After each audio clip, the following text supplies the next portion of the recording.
guys.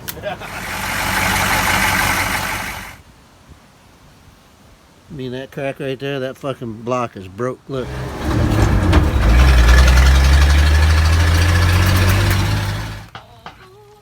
I love bad, that's my problem.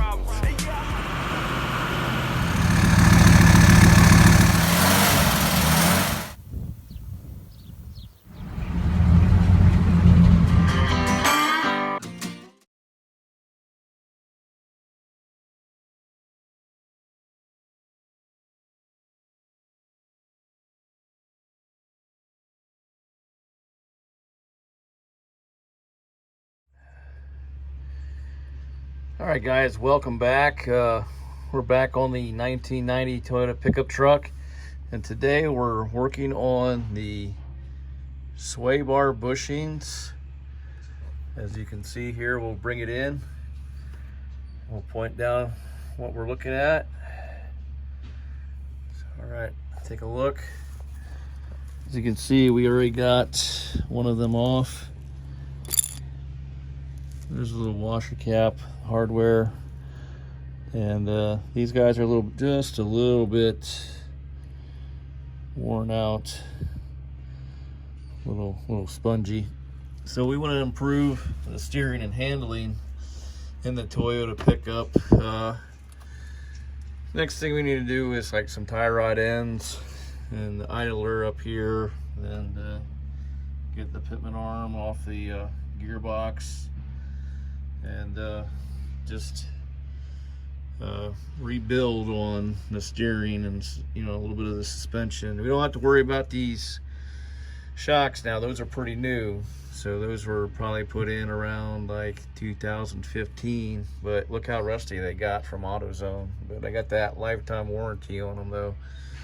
But we're gonna go ahead and rebuild on the suspension.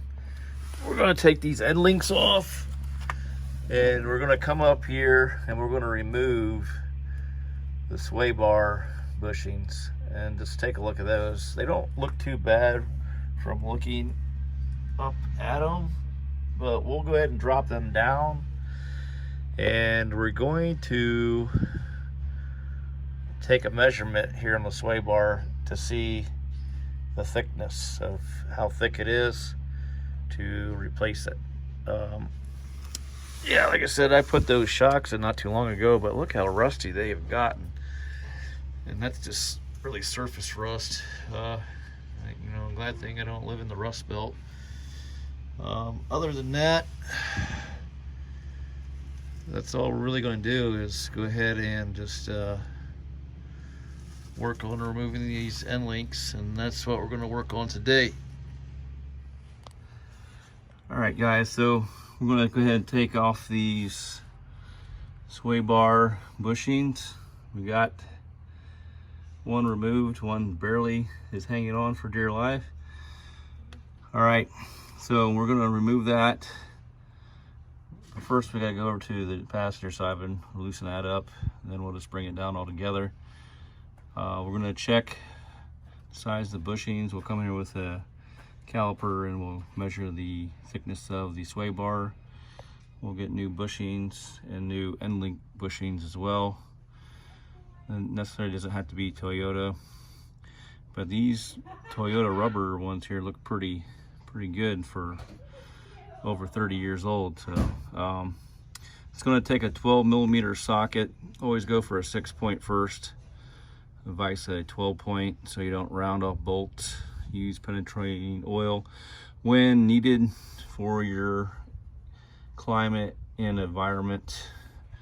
So this truck's pretty much been in California its whole life, so it's pretty rust free, and I spent some time with it in eastern North Carolina.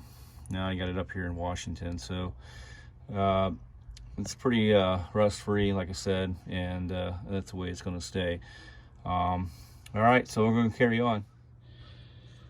All right guys, welcome back. We got the sway bar bushing for the Toyota pickup.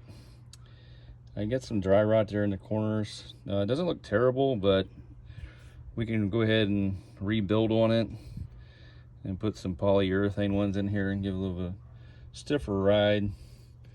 and sturdy up that suspension a little bit when we're actually needing to steer and maintain positive control at highway speeds. All right, so this is kind of crucial for that. So that's one of the end link bushings right here. All right, it's actually got a part number on it, so I don't know if these are stock or whatnot, but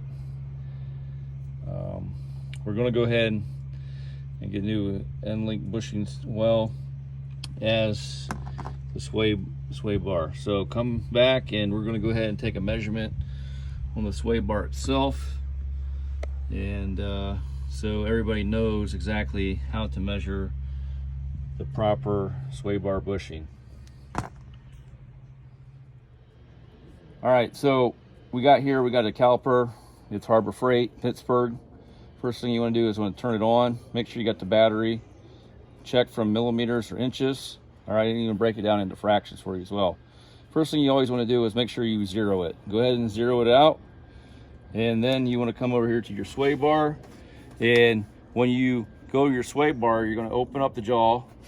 All right, you're going to come up on the sway bar, put the jaws over it, of the caliper, and it's showing us approximately 22 millimeters. All right, so we got our bushing, sway bar bushing. So we want to come in here and just verify that it's 22 millimeters as well. 22 millimeters is 7/8 of an inch. All right, so when we go down to AutoZone or wherever, you know, we can get the proper sway bar bushings and end links. So we'll get the end links as well, and we could take a measurement of that, and that should be basically a 10, let's see,